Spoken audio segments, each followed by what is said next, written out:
I've been interviewed several times, but Not with picture. Not with the picture. Okay. Well, it's great to have your picture.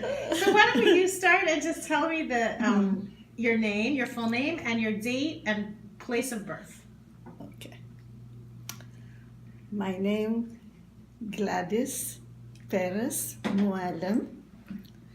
I was born in Baghdad.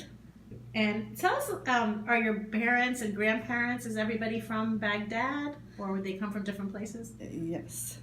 My parents are from Baghdad. My grandparents from Baghdad. My great grandparents from Baghdad. I don't know how long it goes. Good. So you were well rooted in Baghdad. Yeah. Okay. And so tell me, in what Aliyah school did you study? I studied in Alliance, Israelite, in Baghdad. In Baghdad. And so there was the girls' school? There was the girls' school, which is called Alliance Laura Kaduri. Mm-hmm. And there was the boys' school, which was called Alliance Eliezer Kaduri. Okay. And do you have brothers and sisters? I have 4 sisters. We are 5 girls, and I am the eldest. Okay. And did they go to Alliance as well? Yes, they all went to Alliance.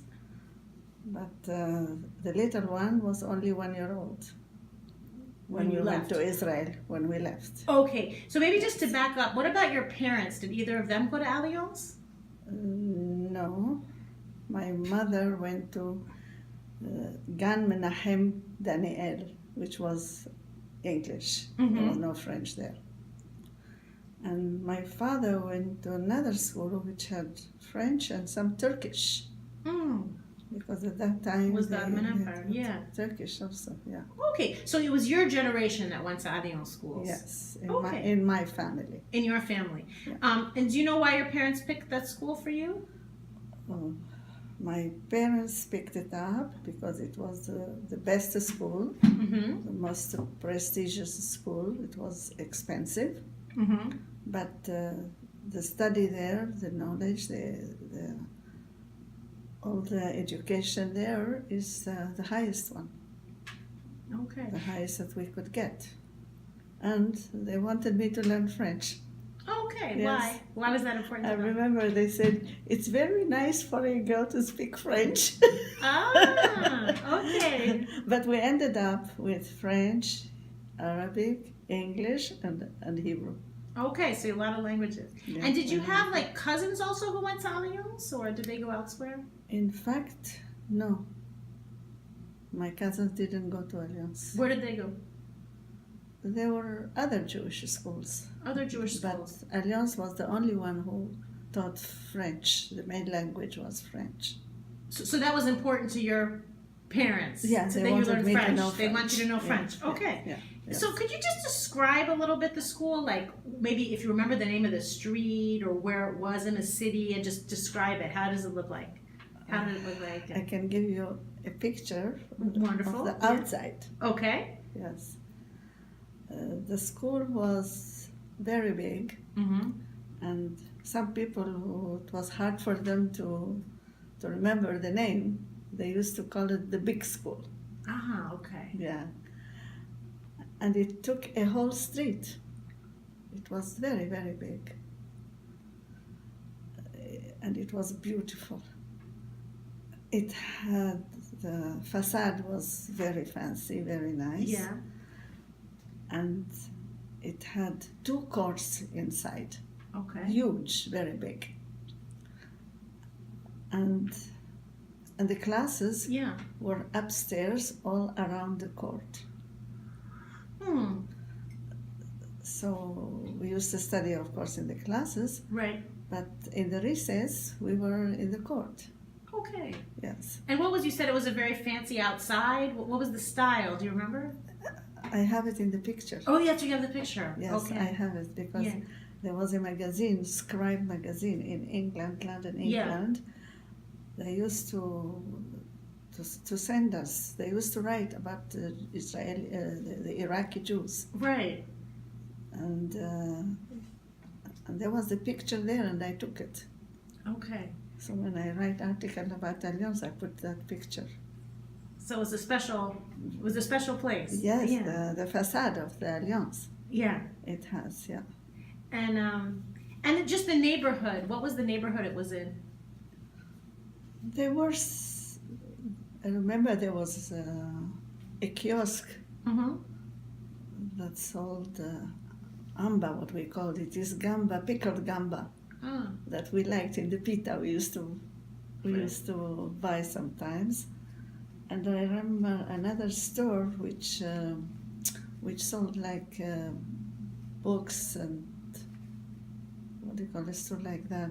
Books and pencils and like papeterie in French. something like that. Yes. Yeah.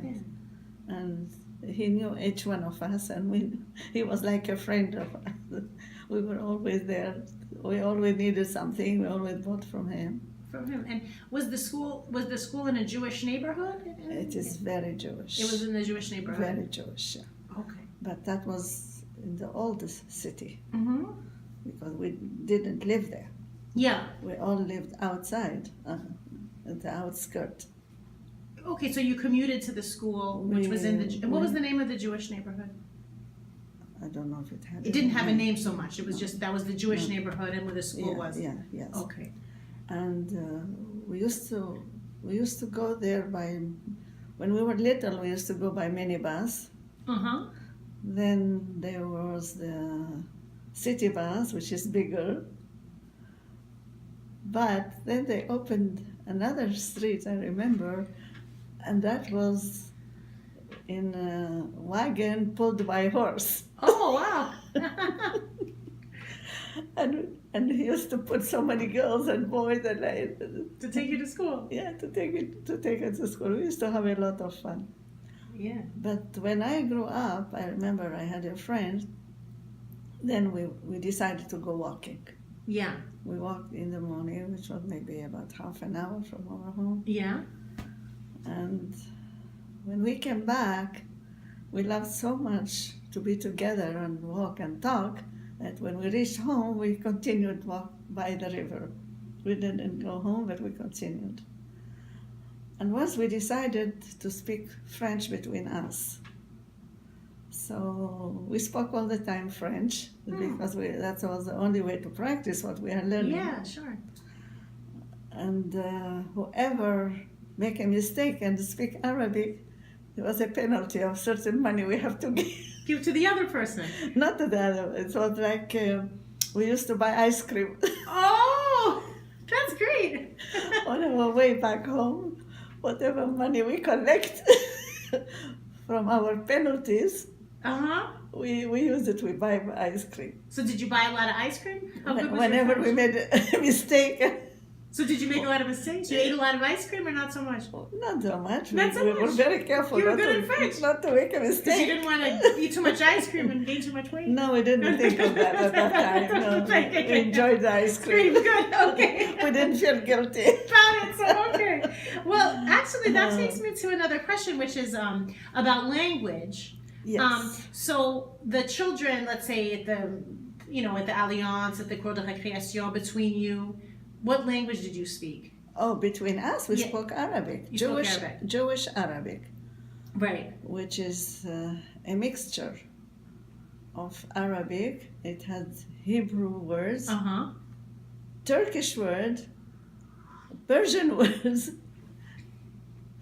all kinds of mixture that we didn't know that they are to which language they belong. Yeah. It was just used. And it was the same language you spoke at home. Everybody spoke the same language in the school. We still speak it. Yeah. The same language, yes. And so the French, so it's interesting. So was that the only person you talked French with? Was the friend because you made this idea that you should practice your French? In the class, we were supposed to speak French. In the French classes. In the French class, yeah. Yes, we were supposed to speak French. No, but I mean, right, but... Yeah, I didn't have anybody else to speak French. So that's interesting. So just with that one girl, it was almost a funny idea you guys had, you girls had, to speak French. But it was a little bit like, let's practice our French. Yes, okay. Exactly. Yeah, we were very close friends. We were both the top of the class. Okay. All the way, all the years. And the funny part, we never competed with each other. In fact, she helped me Yeah. because she could afford a private teacher. Oh. So she whenever she had a private teacher, and if we needed something that is not taught in the school, she used to give it to me. Oh, okay. So Yes. And so tell me a little bit more about just your memories of the Alliance, of your days in the Alliance and the other children Yes. and the teachers, Yes, just what you want to I talk have about. a very interesting thing to say. Wonderful. First of all,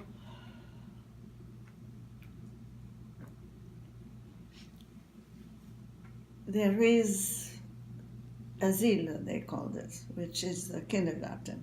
Mm-hmm.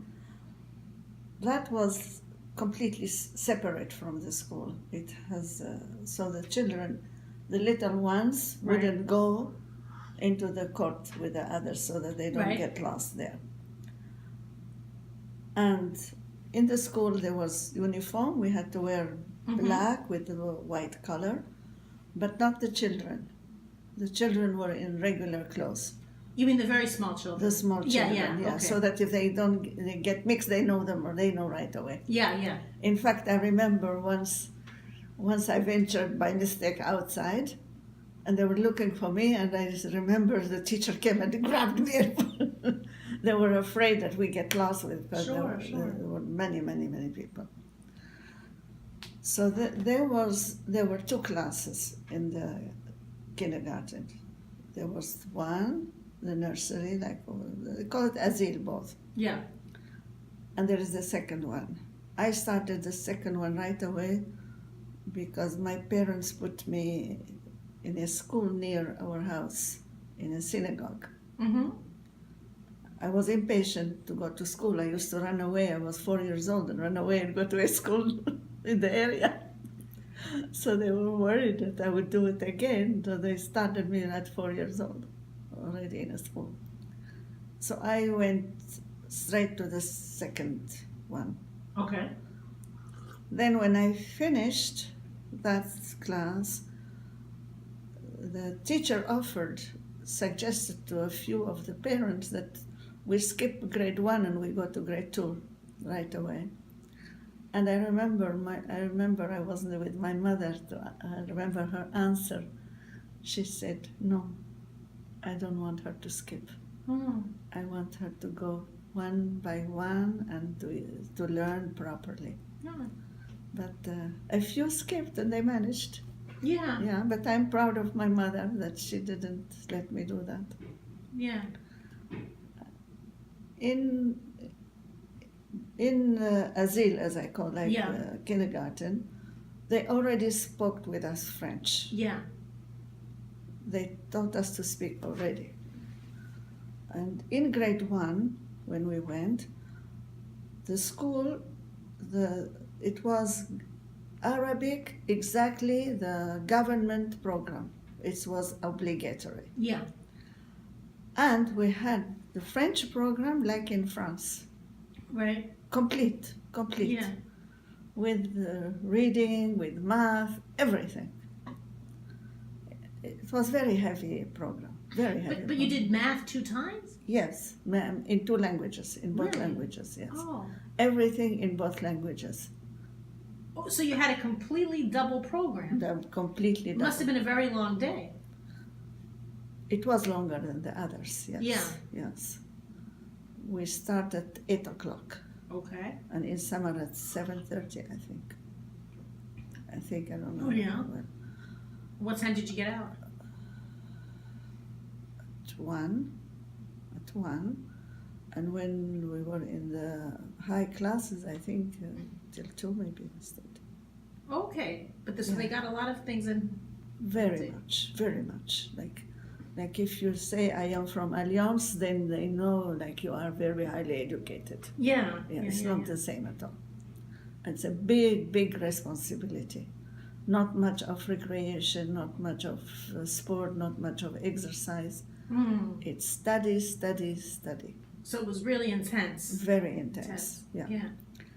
Now, the problem with that, the class was 30 to 35 children. And with such a difficult program, there was always the first 10, 15 who are good, and the rest, they used to struggle. Yeah. Very hard, very, very hard, really. And so grade 1 was like that, half French, half Arabic. And this is how it was till the end.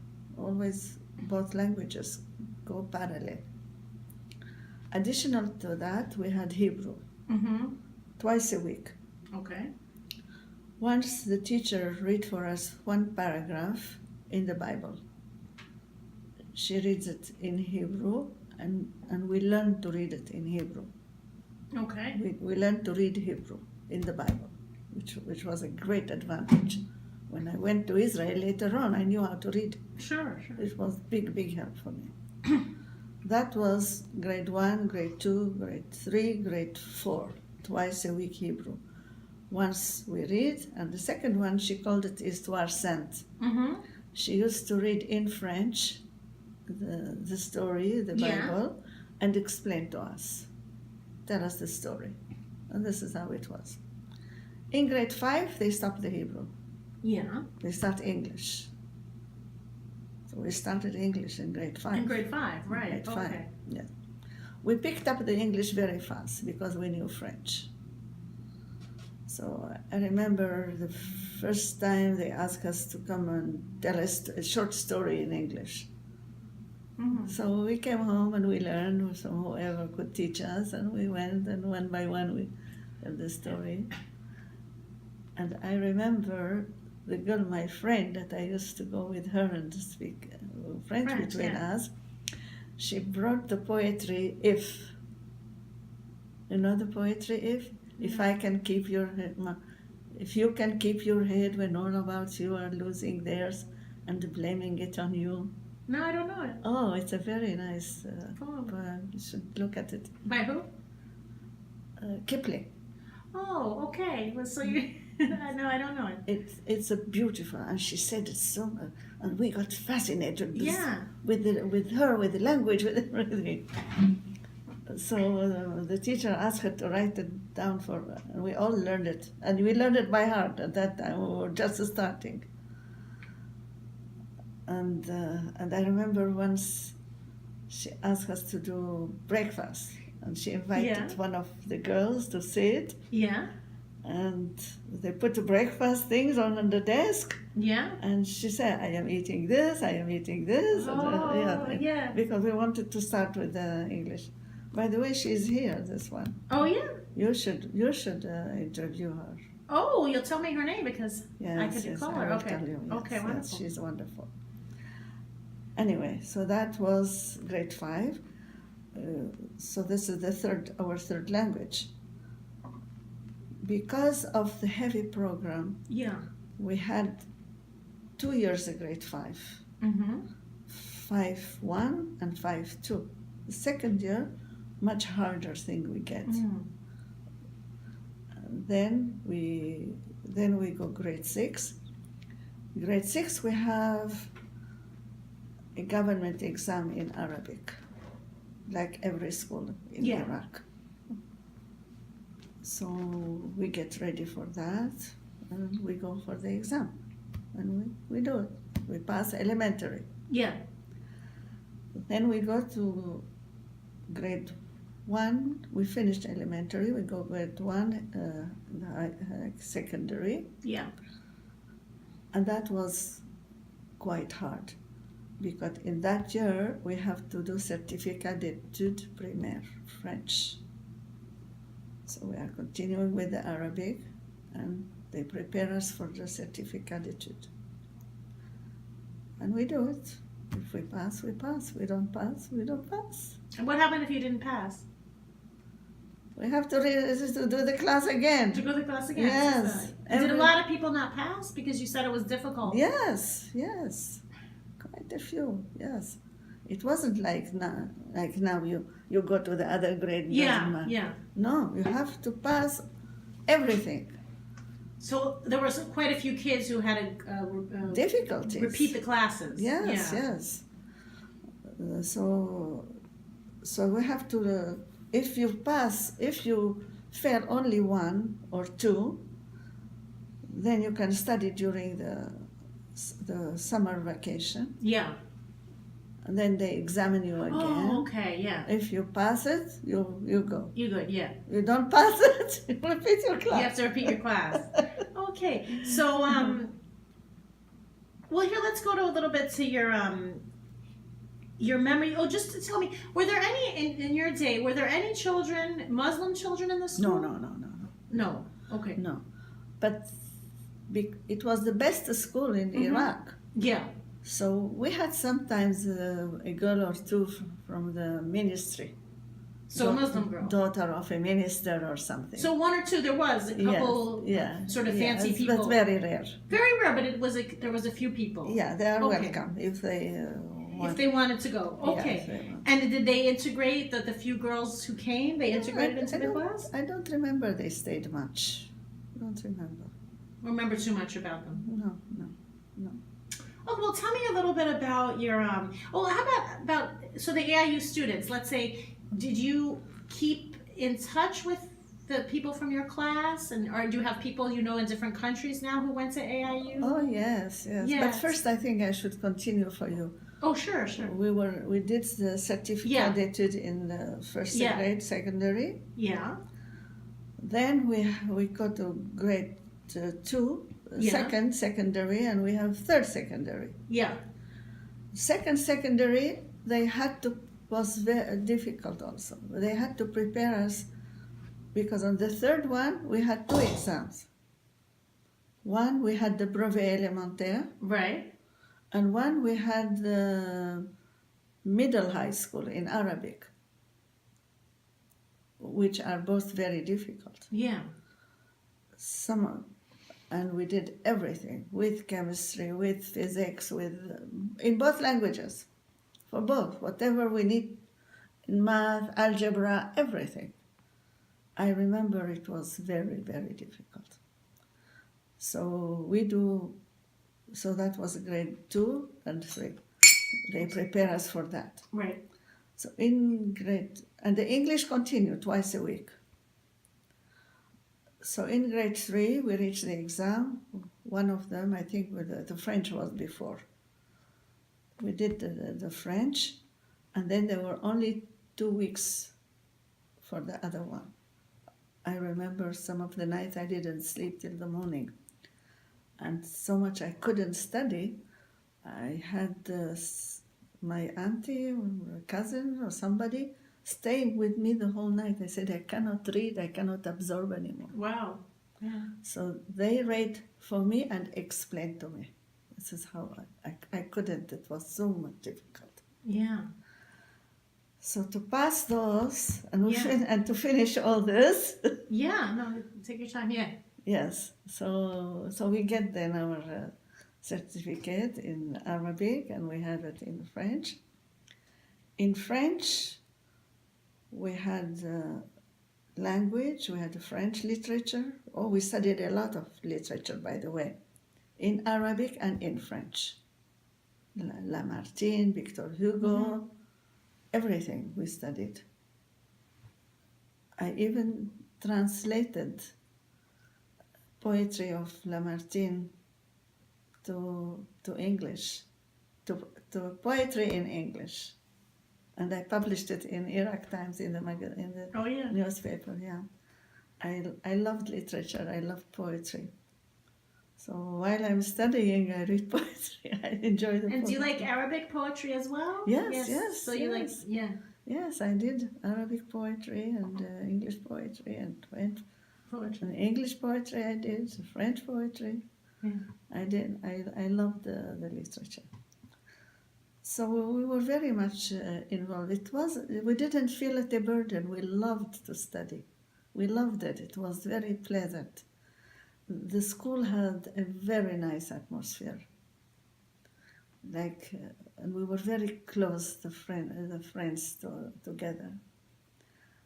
I had many of them coming to my house to help them, and I loved it. Or in the school, I used to go The moment I arrived, they take me to a class, Yeah.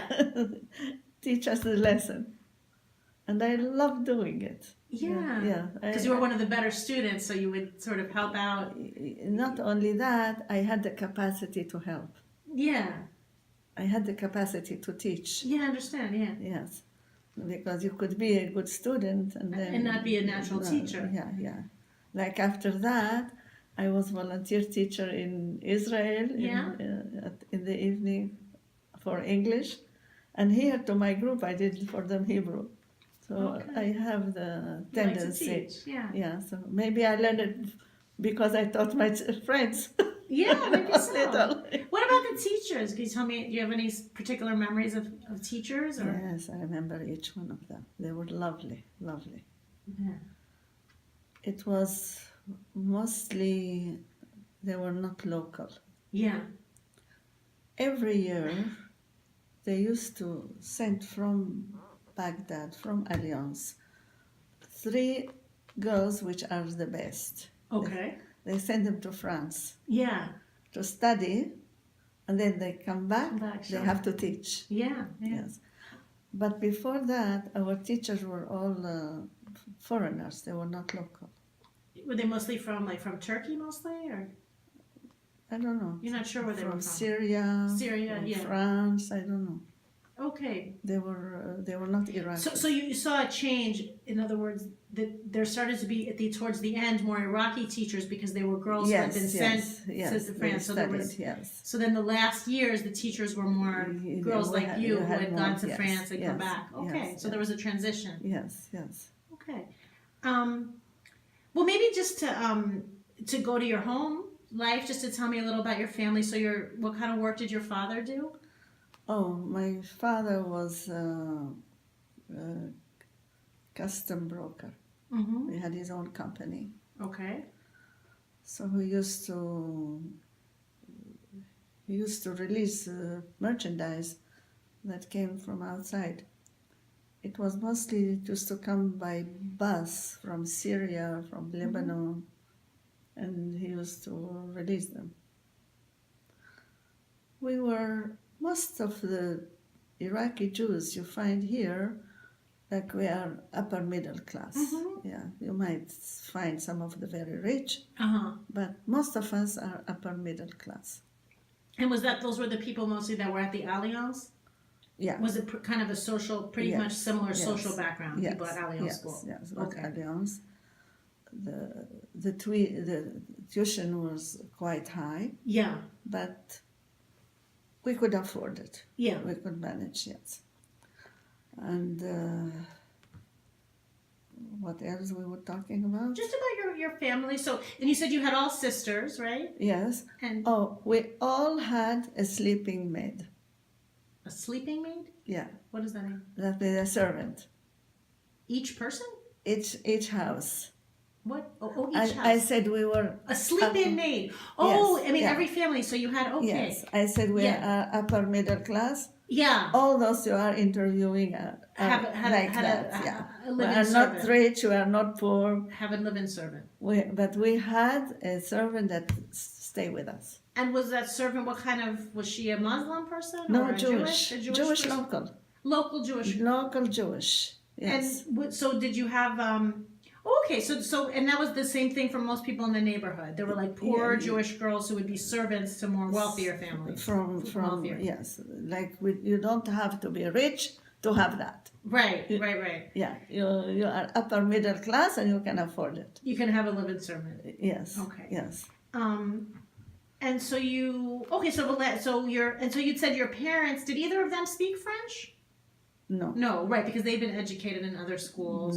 No, Right. no. Just tell me a little bit about your family's social circle. Let's say, did your mother have people over at the house? Oh, they had very high social life. Very Yeah. much, very much.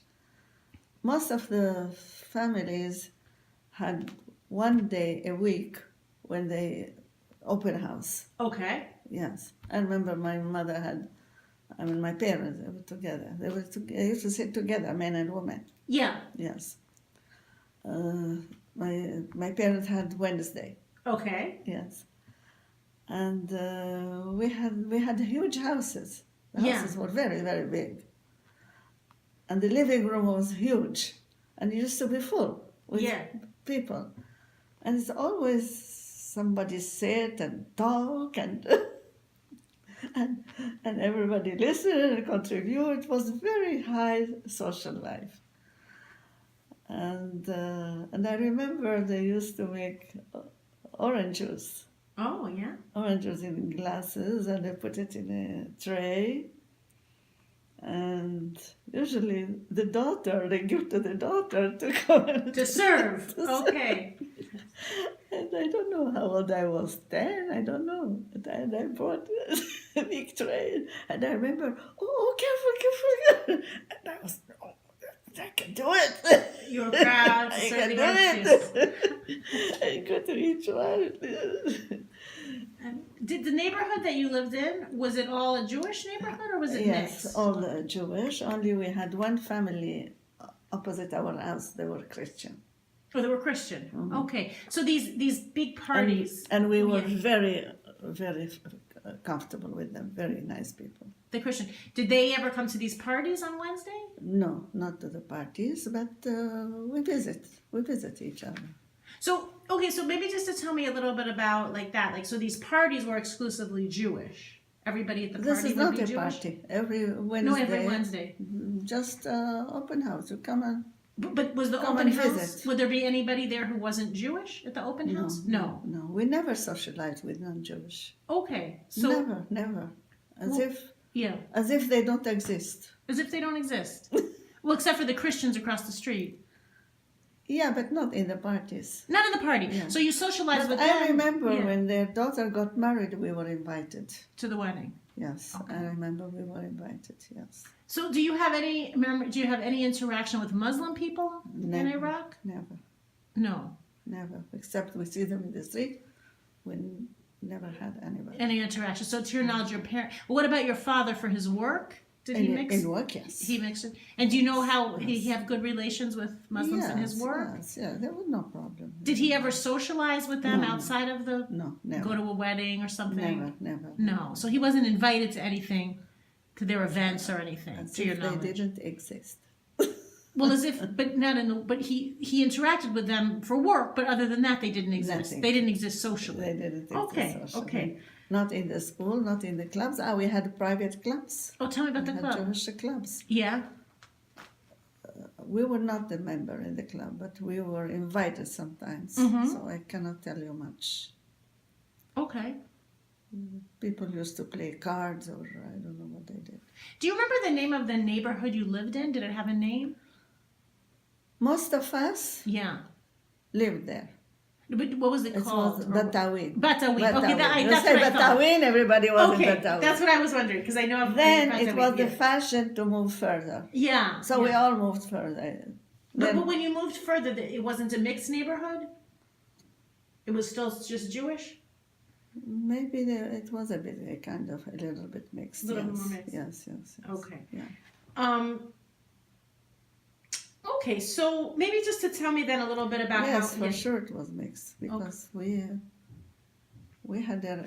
lived in a rented, huge when we moved, Yeah, much bigger than we were before, very big. very big.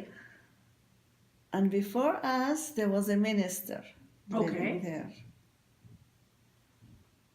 and that would have caused us a big problem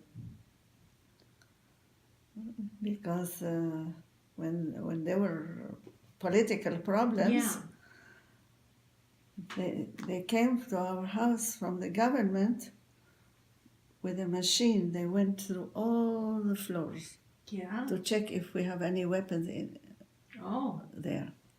And I remember my parents were very scared because minister was there. We don't Yeah. know what there is. Of course, yeah. Yes. And we were lucky that was. You didn't have anything, and they left you alone. They didn't. So let me ask you: do you remember the Farhud? Yes. Does that happen in your neighborhood? Do you have a memory of that? Yeah, I have a good. Can you tell me a little bit about your I memory was of that? just going to tell you because Oh, very when good. you asked me if there were more Christians, Mm-hmm. there was another family, Christian, Yeah. and they were very close friend to my family. Yeah. And the man there had a high position in the police station. And the police station was just was near our street. Like the first street after our street, Right. there was the police station. And he was there. So when we had the problem, people were going into the houses and kill and do all that. Yeah. He ordered police to guard all the street. Ah. Okay. And on every house we had a policeman sitting. Okay. We had a policeman sitting in the entrance of our house. So this was the Christian. Yeah, okay. not those in front of us, but there was another family further down. Yeah. There were two families, Christian, and they were very, very nice. Yeah. And this one, he said, nobody would enter the street. And it was all covered with police. And this is how we were saved. So the people didn't come in your neighborhood. So you remember being scared, but it was okay because the policemen were Yes. Okay. Yes. Okay. And I have another memory of that family. Please. Yeah. I was little, Mm-hmm. and he had two girls. They have two girls. One is Suham, and the little one I don't remember, because Suham was my age, Mm-hmm. and another one, little one, very little. Maybe I was 7, 8, 6. I don't know how old I was. I can't figure out what the age. And I remember as I was standing in front of my house or somewhere, I don't know how she happened to be in the middle of the street. Yeah. That little girl. And the car came. And without thinking, instinctively, I ran and grabbed her and brought her back. I never forget that. Yeah, you saved her. I saved her and her father saved us. Ah. After many years. Yeah. So you. Yes. Yeah. And I remember how I rushed. It was like a reaction without thinking. It just grabbed her. Yeah. Yeah. I was just thinking of something to go back. Notice your name is Gladys. Mm-hmm. Is that a name? Do you have is that an anglicization of an Arabic name, or was that your name? Was Gladys? Your parents chose? All our names. You see, Evelyn, Doris, all the Violette. All the names were. So that was the fashion at the time to give European names. So your sisters all have also European names. My second sister's name is very interesting. Yes. Is Mavis. Mavis. Yeah. Where do you see the name Mavis? Funny, yes. Then I have a Clara. Yeah, Clara. Yeah. Then the fashion came Arabic. Oh, after. You mean Arabic. My third sister is Amira. Ah. This is in Arabic. And then we have Amal, also Arabic. So, okay, but then your parents must have Arabic names, no? For your parents? What's your mother's mother, name? Khatun. Khatun, yeah. Means lady. Yeah. I don't know in which language, not even Arabic. And my father, Shaul. Shaul is Hebrew, an Arabized version. Yeah. To Arabic. But, so then that's interesting. So there was a period where it was fashionable to give the European names, but then it went back to Arabic names in the middle of your family, kind of. Yes. Oh, is that true, you think, for the generation? Most people born around your age, they would have the English names? Yes, now all those you are interviewing, they have English names. I actually was interested. But then you they think all have English but people a little younger might have Arabic names. Yes. And what do you attribute that to? Just fashion. Fashion. Nothing, Okay. just fashion. Yes. Okay. How my mother gave my sister Mavis, which is unique in the world. Yeah. Well, no, it's an English name. I mean, I've heard it. There's no other one Mavis. You don't hear. Not in Baghdad anyway. Oh, not in Baghdad. Okay. Yeah. Anyway, that was a nice story. My mother had a friend, and she reads a lot of books. I mean, at my mother generation, not many read English books and all that. That lady used to read English books. And when my sister was born, she told her, I read a very nice book which had two girls. One is Gladys and one is Mavis. There you are. You have Gladys, and I am suggesting to you to name her Mavis. My mother was very open-minded. She liked it. And she called her Mavis. Yeah. Then we grew up, we were in school, and my sister is in the school. To write Mavis in Arabic, there is no V in Arabic. So you put fa with 3 dots. That make it V. Yeah. So a lot of people would call her Mavis, would ignore the 3 dots. Yes. And she used to be no My grandmother could never say Mavis. She used to call her Nephis. Yeah. And she always got upset. Where the hell you got me that name? Right, it wasn't a good. It's so funny. Yeah. Nobody, I never see anyone with this name. Yeah. When we moved to Israel, first thing she did, she got rid of the names because everybody changed the name except me. Ah, okay. Yeah, she made it Ruth. Okay. Ruth, simple, everybody can pronounce. She said nobody will make it different. And she is Ruthie. And that's the end of Mavis. Okay. Okay, very good. No, that was not the end. Yeah. Oh, yeah. No worries. Yeah. I came here to Montreal. Yeah. And I see a Mavis, a lady from England married to Iraqi. From Iraq. Yeah. A lady, a British woman. A British woman. Yeah. Called Mavis. Yeah. And she's married to an Iraqi. Oh, okay. And she's a part of the Iraqi community and very active, very lovely woman. I told her my sister all her life wanted to see a Mavis. Yeah. But she's in Israel and you are here. Then my daughter got married and my sister came from Israel for the wedding.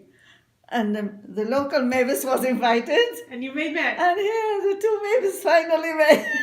But the one Mavis was already Ruth, right? Yes, but she found there is somebody with that name.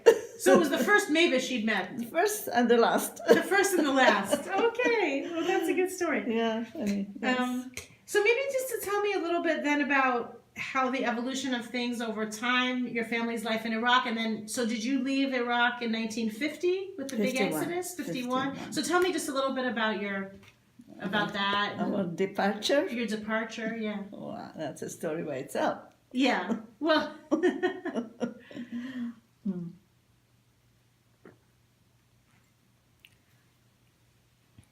Well, after the birth of Israel, until that time, we were living okay. Mm-hmm. We were comfortable. The parents worked, the children studied. We had social life, as we said. And we used to avoid the Arabs. Like a girl wouldn't walk alone in the street. It's always be careful from the Muslims, be careful not to be attacked. Mm-hmm. And but we lived our life. We were happy. We were doing what we needed to do. Except 41, when there was a pogrom and little things in between, we were okay. But after the creation of Israel, they started to look at us as their enemies. The whole thing completely changed. And refugees started to come from Israel also. So it was not comfortable. Life became to be disturbed. First thing that they did, they fired all the people who work at the government, and most of the Jews worked in the government, yeah. With government, yes. They fired them. And then they started to attack people at home. They come to them at night or whenever with a list of names. You are Zionists, you are communists, you are this, you are that, and they take them.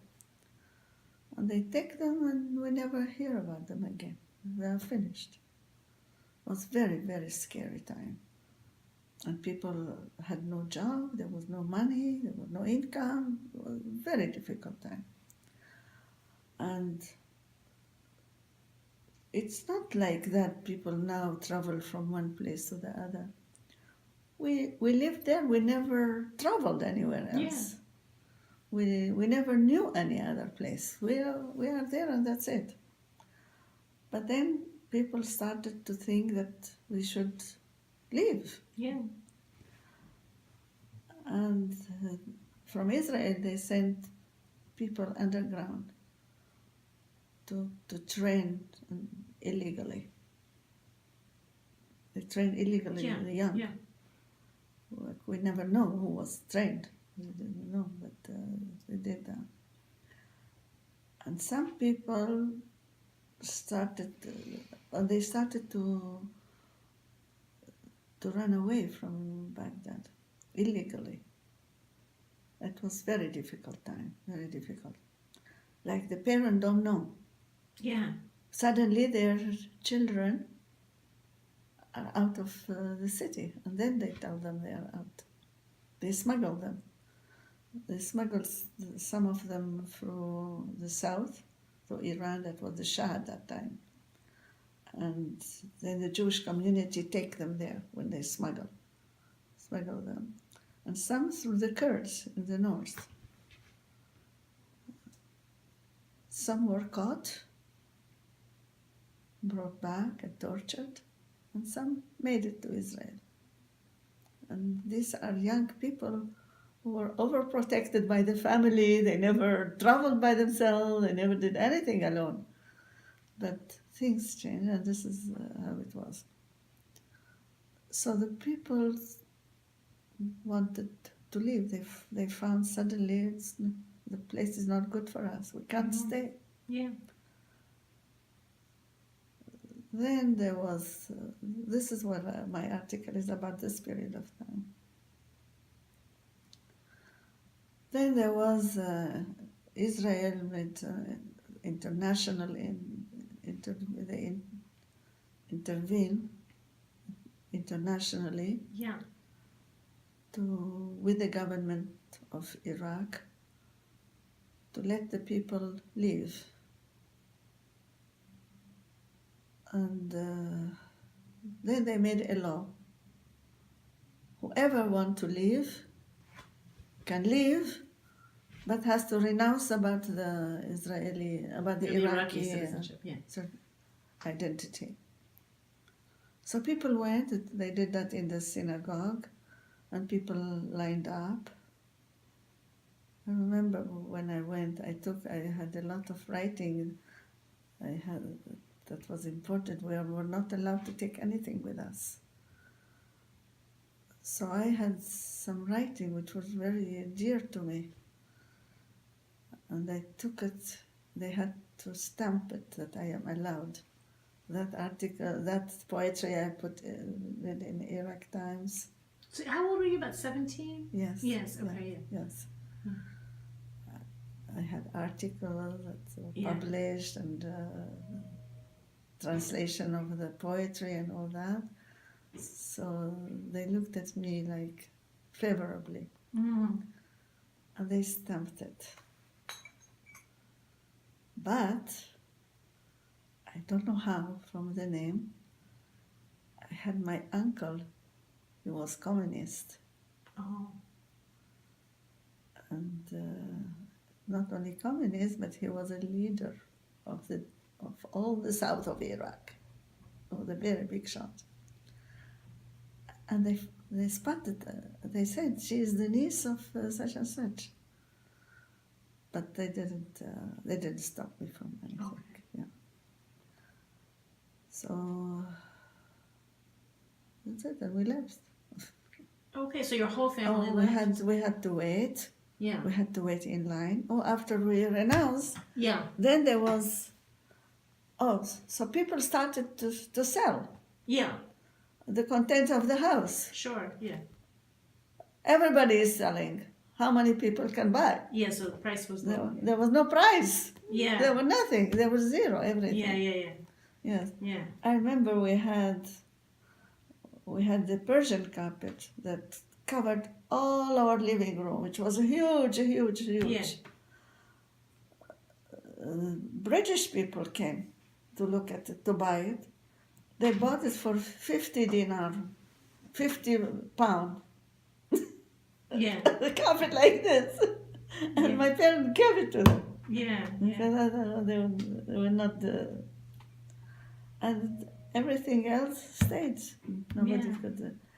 money in the bank stayed. Houses, we had 2 houses. They are still there. Yeah. And nobody could get anything. And when our turn came, we left with nothing. So did your whole family leave then? It was Together, your, yeah. Yeah. And so then, We so were you 5 girls. Yeah. I was the eldest, and the youngest was 1-year-old. Was 1-year-old. And we had nothing. We left with nothing. So Only each of us 1 suitcase. That's all.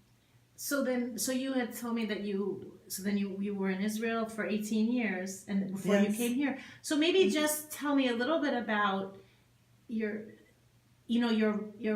memories of or sort of life in Israel, and then maybe just to take me up to the point where you came to Canada and why you came to Canada. Yes. So we landed in Israel with 50 dinar each. 50 pound, British pound each. With no money. And they took care of us. The government took care of us. We were they took us to a place where Shar Aliyah it was called. Mm-hmm. There they gave us a tent. Mm-hmm. For each family 1 tent, big tent. And beds, single bed like they give in the army. Yeah. With blankets and sheets, pillows. They supplied us with everything.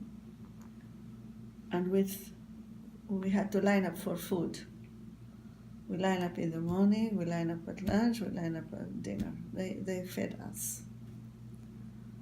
And we had to line up every day so that they would give us a place where to live. Yeah. My parents were devastated. They couldn't do anything. They were very much in a shock. Yeah. So who took the lead? Me. I was the eldest one. And every day I had to go early morning, maybe at 5 o'clock or something, to line up already. And I had to decide which part of Israel I want to go. Sure, yeah. So what do I know about Israel? I look at the map, and I thought the best thing for me is to go near Tel Aviv, as close as possible to Tel Aviv, so that we can study, we can work, Yeah. we can do whatever we do in Tel Aviv. So I saw on the map Petah Tikva, and I said, I want this. But they wouldn't give me that. They wanted to give me somewhere far away where we get stuck there or something. Yeah. And I refused by all means. I said, I'll wait till you give me that place. Mm-hmm. And then I have a way to become friend with. I have a way. I Yeah. can get friend to anybody. Yeah. Very fast. So I did that for the person who is giving the places. Yeah. I was very good. So what do you want after this? So we stayed 1 month there. Oh, okay. Yeah, and he gave it to me. So you got Petah Tikva. He gave it at Petah Tikva. Otherwise, it would have been suicide if Yeah, we went yeah. somewhere else. So he gave us that. Then they put us in a truck, Yeah. the whole family, and they go. It was night. We didn't know where they are taking us. We don't know how far it is. Sure. And we were near Haifa, and that was near Tel Aviv. Yeah. So it was 2 hours, I don't know how long. Yeah, We were drive, in the yeah. truck sitting, we don't know. Dark at night, we don't know. finally, we arrived. Okay, go down here. What do we see? It's nothing. It's an empty, completely empty place. Oh. Completely empty place. Imagine the shock of the parents. Yeah. So, we'll give you a tent, but for tonight we don't have a tent for you. You sleep with the other people, with another family in the tent. And then we will construct a tent for you. Yeah. So we shared the tent, 2 nights, another family. Then they constructed a tent. That was our castle. Of course, we had no electricity, no facility, nothing, everything outside. Anyway, we were there. And we had to eat, we had to this, to that. The food was rationed. They had to give us coupon to get food. Yeah. Imagine, it was a new country. Yeah, sure. And about 1,000 people every day arrived to Israel. They had to give them a place to live, to eat, and everything. Yeah. So we stayed in that tent 6 months. It's up to them to replace it for us. Yeah. I mean, we had no say. We couldn't do anything. Yeah. So we stayed there. My parents always took good care of me. Like, I am the eldest, so they always wanted to start with me. So they didn't want me to be there, get depressed or something. They verified about a course for me, and they sent me to Naharia, to the north, the best course that they give there, very luxurious. The little money they had, they spent it on me. And that was the best time of my life. But how did they, but to have even a little bit of money, then your father got a job? Or how did that work? It took very long. Very long. Very long. But then where did this money come from? We didn't have money. We had to work as just anything. But you said the little money they had, they spent it on you. Yes. So your father was working, just to explain how you got out of the tent. In physical work. Labor. Physical labor. Even my mother went. Okay. My sisters, everybody, physical work. But you were doing physical work too, or? Before I went to the course, yes, I did too. Yeah. And we had to go and line up so that they give us something to do. Okay. I remember they gave me to do something in the field. Yeah. And that was the director of the Mabara, they called it. Yeah. I don't know, it happened. They was there, I don't know. I said, and he looked at me, "You are going to do that?" I said, "Why? There is thorn? What is it?" He said, there's no thorn, the sun would be a thorn. How can you work outside in the sun? You cannot do that. No, you cannot go. But we need money, we have to survive. Anyway, then they gave me a factory, textile factory. It's once in the day, once in the evening. Finishes at 11. Then I have to get transportation, come back home, but midnight. So I worked 2 weeks in that. I stood in front of the machine. When the thread cut, I have to fix it. And I was scared that I wouldn't know how to do it and they would fire me or something. Then, that's why my parents decided to send me. We didn't let her work in the factory. She has to learn Hebrew. And so they sent me to Naharia. But my sister was 15 years old. She worked in that. Yeah. And she studied at night. It was very difficult studying the factory in the morning and at night was a continuous study. So I went 5 months in Naharia. That was internal, very intensive course. Okay. very intensive, beautiful, beautiful. We lived in hotels, Okay. and there was party with the music, with dance. They came from the outside, and we had a lot of fun every night. And we ate very well, and this is where they sent me, and they were in the Mabara, my family. And it was 7 classes. And they tested me in which one I could fit. My knowledge was according to the second class, B. I said, no, I am going in the 7th one. How can you go in the 7th one? It's like university, second one. I said, yes, I'm going the 7th one. And I went. Yeah. And I managed. But at the beginning, I understood nothing. So you just really studied hard. Because I am coming from Alliance, I pick up. I am ready, I am used to that. So Alliance had prepared you well to Yes, absorb another language and study everything. hard. We can work hard, we can absorb, Yeah. we can do everything. We are not lazy. Yeah, yeah. That's why I was 17 and they were older. Yeah, yeah. So they can't compete with me. So what I did there, I used to write an article every day in Hebrew. How did I write it in Hebrew? I don't know Hebrew. I take the dictionary word by word and I write the article. I come the next day, I give it to the teacher. He looked at it and he told me, it shows you have a good language in other language. I don't know which language, but it shows. Yeah. So he corrected it for me. Word by word, he corrected it for me.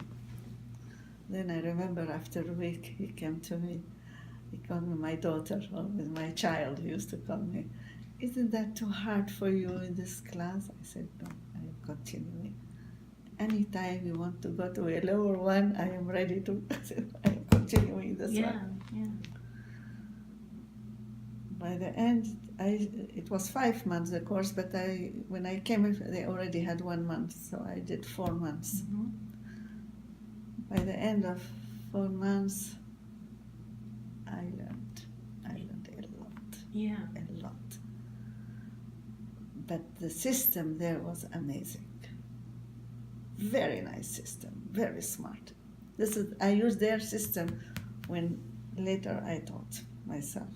So just great education, great immersion program, basically. Beautiful, Yeah. beautiful, beautiful. You see, they don't teach you in a paper and pencil. Yeah. They make you talk. Yeah. They talk, and by repetition. Yeah. I love that repetition system. I used it. They were fascinated here when I used it. By repetition, the teacher says something and everybody repeats it together. Because when they repeat it, they are not afraid to pronounce wrong. Right, right. And they say it. And it doesn't take long and they speak. I did that in English, in Israel, and I did it here in Hebrew.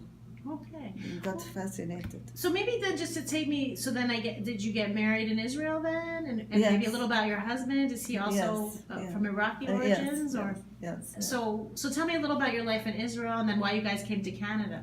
I loved my life in Israel with all the difficulties, Mhm. with all what happened. I loved it.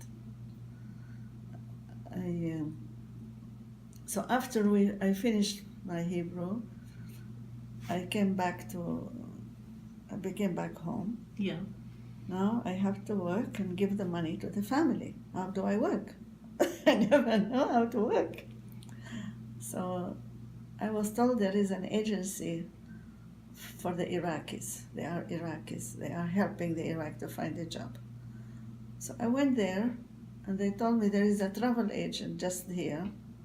We heard they look for somebody. Go ask them. I don't know what does it mean, an office. What do they do in an office? I don't know. I went there, I wanted to speak with the president, and they get me. I remember I told that story the other day to somebody who was laughing so much. He's sitting here, I am here.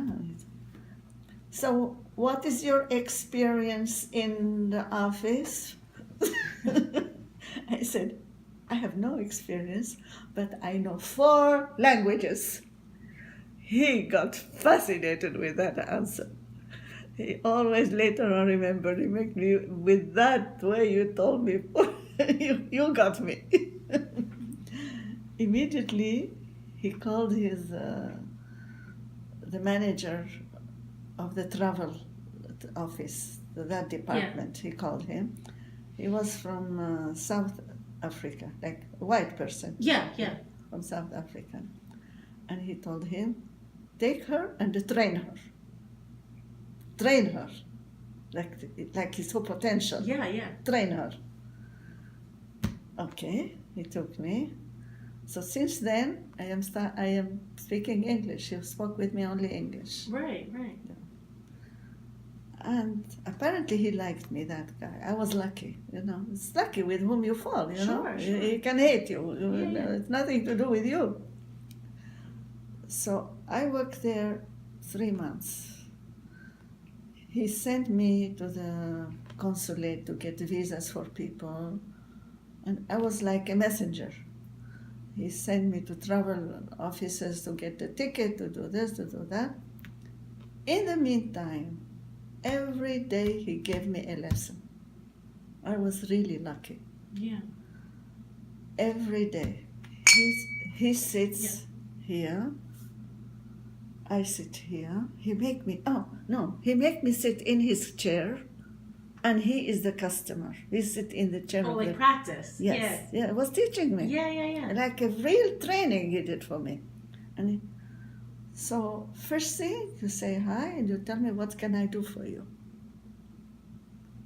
And then he said, yeah. And he tell me, I want to travel to such and such a place, he tells me. And I have to find out how to do the travel and what does he need. That time I needed to have visas everywhere. Which visas he needs and which documents he need to have that visa. Yeah. And everything. He trained me, he taught me everything. After 3 months, he went downstairs and he came up. He told me, you are not going to work here anymore. You are going to American Express. Oh. Yeah. I'm telling you, I was lucky. Yeah. Apparently he liked me. Yeah. You are going to work in American Express. Now I went downstairs. I happened to meet the guy of American, the travel department manager, and I told him about you. You are going to be his assistant. And you tell him you know everything. By now you know everything. He wanted me to feel confident. You know everything. and please don't tell him you know how to write poetry. Apparently at the beginning, I don't remember. Apparently I told him I know how to write poetry. What do they need it there? Yeah. No, I was naive. I was a student. Yeah. But I was all shaken. Where am I going now? So I went there. There, his friend is also from South Africa. And I started to work with him, but that was very high level. Mm. Like he gave me to do all the booking for the customer. The customer are all Americans. Yeah. Yes. Coming to Israel from US. And but he tells me, do this, do that. And I'm following his instructions. Sure, yeah. Call this agent of travel, called KLM, called LR, call this, and reserve for such and such person. This person is going here, and they were going there. And we had American Express make all the tour. It's not just reserved for them. We have to reserve the hotels, we have to reserve the tour, they go here and go there, everything. And they issue the vouchers. So I worked 1 month with him. It was like a very concentrated course. But I was in an age where I could absorb very fast everything. Suddenly, that guy became sick. Nobody knows his work.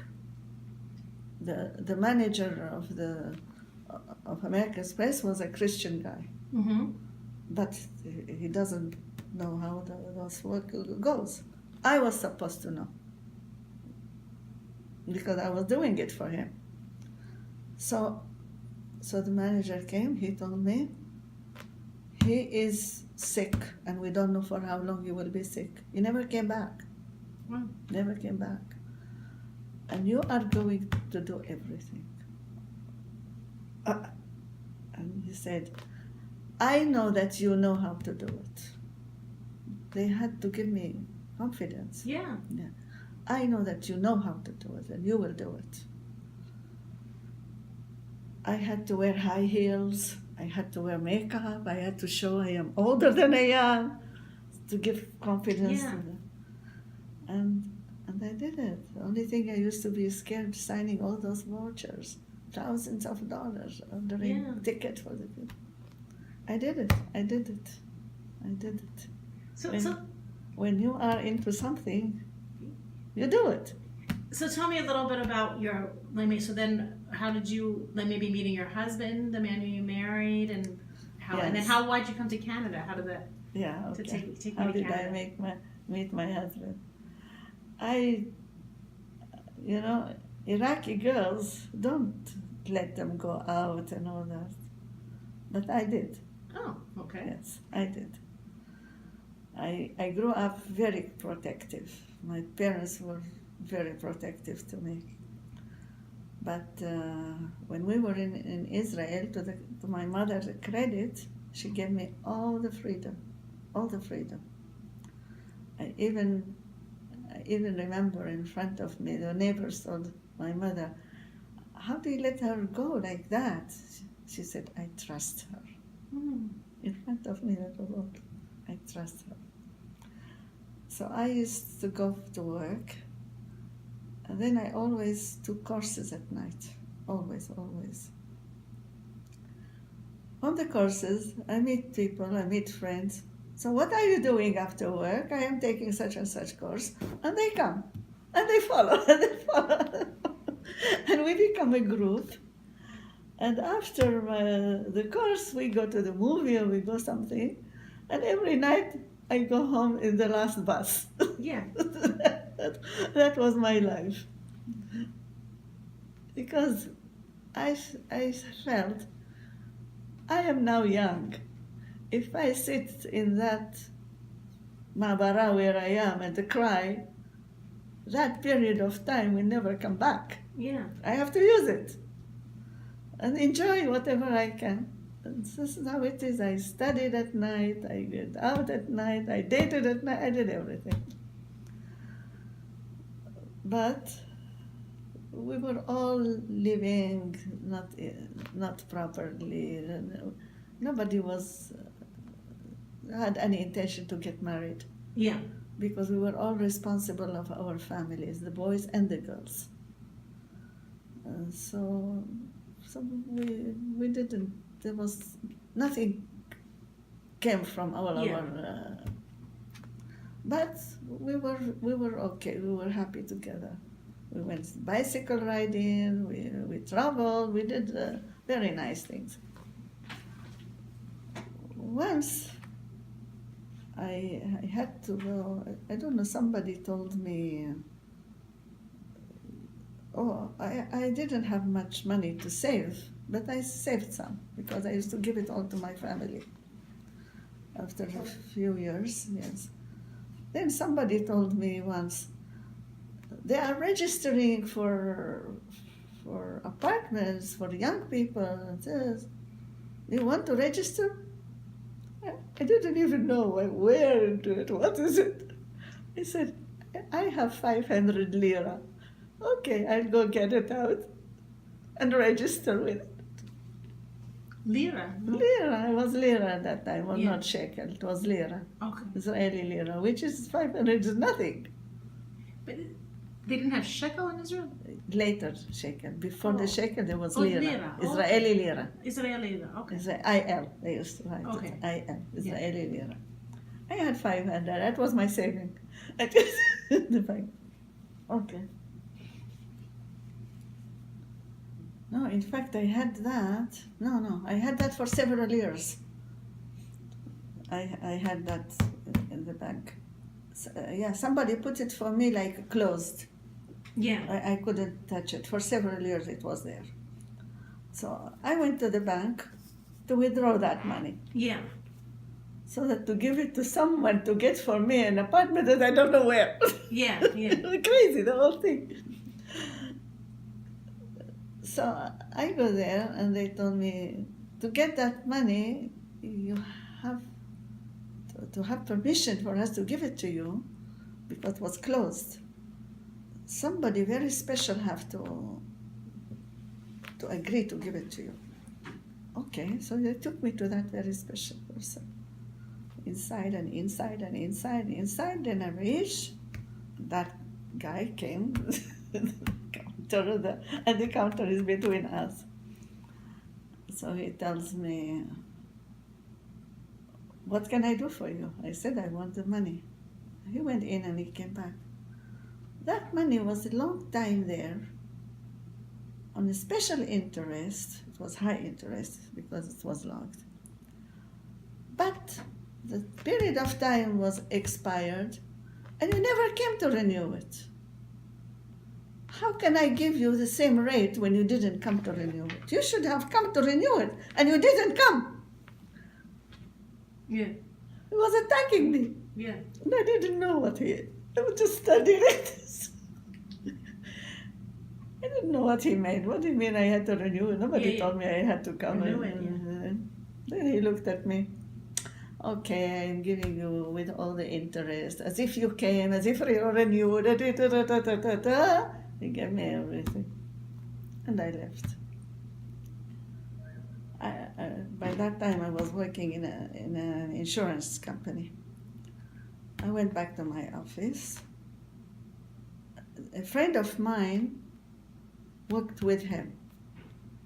He told her, who is she? And do you know her? Do you know where she works? Do you know anything about her? She said, yes, she's my friend. And he told her, call her, I want to meet her. No, give me her phone number, I want to call her. He called me. And that guy never liked any girl, never liked. And he called me, and he told me, I want to meet you. I said, no, I cannot.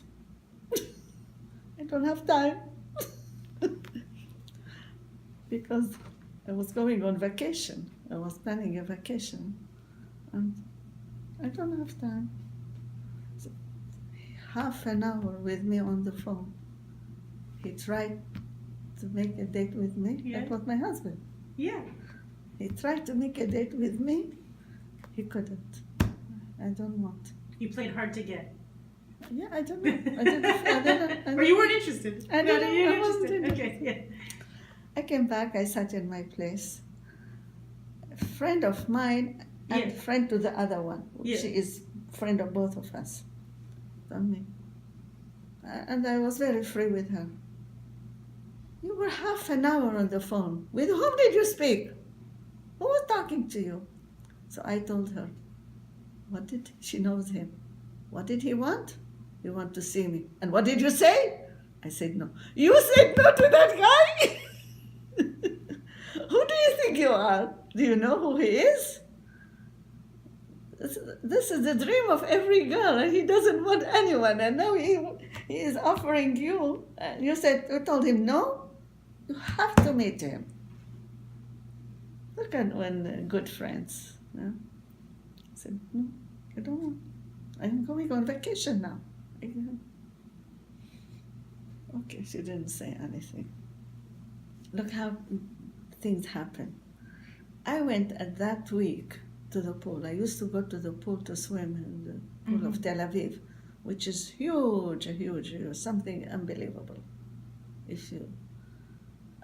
And that insurance company where I work, that's why I moved, we finish in summer at 2:30. Yeah. And we go to swim, the pool. We have our bathing suit at work and we go to swim. So I went to swim, and over there I met the sister of that guy, and I know her from Baghdad. The sister and her husband. And she met me there. And I don't know, she and her husband started to go crazy with me. They spilled water on me like this, in the pool. Oh, splash water. Yeah, yeah. A flash water. Splash on water. me, Okay, got it. like yeah. this. Yeah.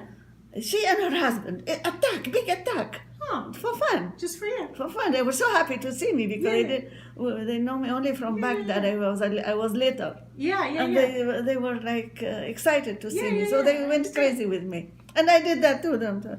Then we got a dress. Then she told him, I saw her naked before you.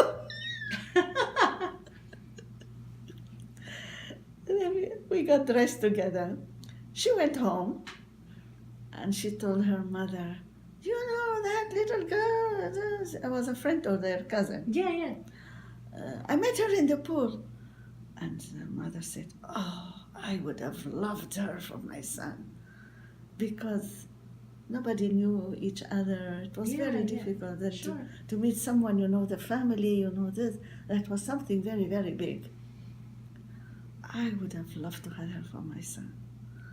I said, okay, when he comes home, we tell him.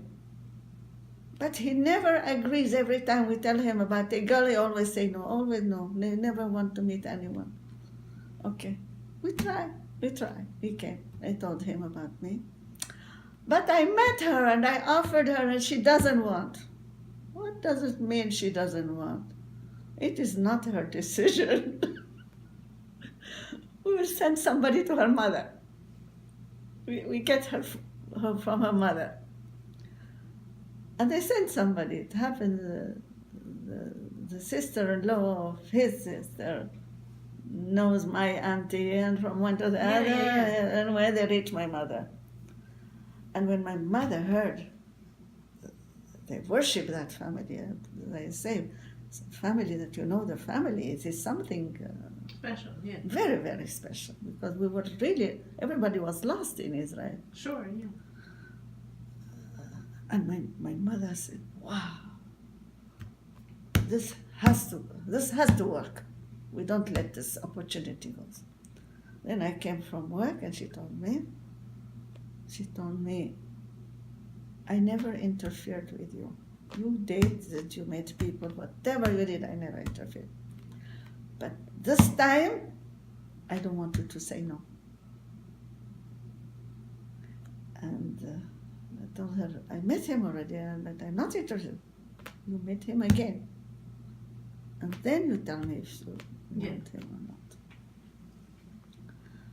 Finally, they made me an appointment with that friend, the friend that worked with him. And I went out with him. First time, second time, third time, he offered me already. Third date. He proposed. Is it? The third date? The third date, he offered to marry me. He proposed, yeah, okay. He proposed me already. Wow. So, and he was also Iraqi and he'd come with a Mabarot. He was from the same background. Yes, From the Iraq. same everything, yes. And, okay, so And the it went family fast, and the families know each other know. very well, very the well. families knew each other from And Iraq. I know everybody except him. Only him I never saw. Okay. Yeah. So he had done quite well because he already had this kind of important job of being the inside man on this Very, important job. yes. How old was he? Was older than you? Yes, by 10 years. By he was 10 older. years, okay. Yes, So he... Yes, it was Yeah. established by then, Mhm. yes. And I was not used to difference like that in age. Sure. I was dating those almost my age, 3 years they were. Yeah. And I was more like more. He was more traditional or something. How do I tell you? He he can't. He decided this is for me. Yeah. So how old were you when you got married then? After 3 months, that we dated, we got married. But how old were you at the wedding? 29. Oh, 29. Yeah. So, okay, so you had been in Israel a while already. So you were 20. Okay, so you were 29 when you got married. So, so you spent quite a long time being single and having your life, and then you finally. Exactly. Oh, Yes. interesting. I didn't realize the whole thing. Yes. I was dating all this time. And everything like that. So it was very different than how it would have been in Iraq. Oh yeah. It's totally different. But then you ended up marrying someone from that your family knew from Iraq. So all those in my group were from Iraq. From Iraq. Also from Iraq. So when you were dating and hanging around with people in Israel, were you any times with people not from Iraq, or it was very much the Iraqi circle? No, they are all Iraqis. But they were 3 years older than me. Not 10 years older. And they studied engineer, they studied CA. We were in a group of engineers. So I have my girlfriends, and they brought their boyfriends. And we were a very nice group, but they protected us because, we are Iraqi, we are conservative. Yeah, sure. And they were very protective for us. Okay. And we were very comfortable with them. I was a few times with different groups. Once they were all CA, one they were all engineer. But we never clicked. Mm-hmm. We never clicked. I mean, we thought we would like to click. I had once a boyfriend from them, one was engineer. But I could never decide. Yeah. This one that I married, my husband, he decided. Okay. He decided, and only me, I had to accept. But you wanted to, I mean. No. No. You didn't want to marry him? No. Oh. When he proposed to me, I was in a shock. Okay. Only third time I am with him, because they were completely different, 10 years different in age. But so you felt pressured to say yes because you knew your family would be so happy? No. Why did you say yes? I wasn't close to him. Okay. And I felt he decided, think, tuck, tuck, tuck, tuck. Yeah. I couldn't follow. I couldn't. First of all, I don't know. I wasn't like the girl who looked to get married. No, but I'm saying, so why did you say yes? I didn't say yes. Oh, you didn't? No, I was in a shock. Okay, yeah. I was in a shock. I didn't say yes. I went home. I didn't tell my parents because my parents would be very happy. Yeah. I went to my friends. All my friends, it happened, all those close friends know him very, very well, personally, and they worship him. I had a friend beside those that recommended him very highly. I had another one that was my personal friend. Her father worked with him in the same room. Her father in the same room with him. Yeah. So I went to her the next day, and even I had dinner with them. And I told her and her husband, she was married already, told her this story. And she started to laugh at me. You have such a guy and you are hesitating? I said, I cannot decide. I mean, just somebody fell on me from the sky. Yeah. I can't. She told me one thing. She told me he never liked anyone. And he told her he wants one like her. And she told me, and you are my friend. This is what he was looking for. He wants one like me. And you are my friend. You are my best friend. That's why he knew he saw something in you that he was looking for. Yes. Okay. He told her all the time he wants her to find for him someone like her. Can you imagine? How things like that happen? I don't understand. Well, he knew his mind. So you decided to say yes. it was very hard. And then I met him. I told him, it's very hard for me to decide. Yeah. I cannot decide. And he started to tell me, I'll be a good husband.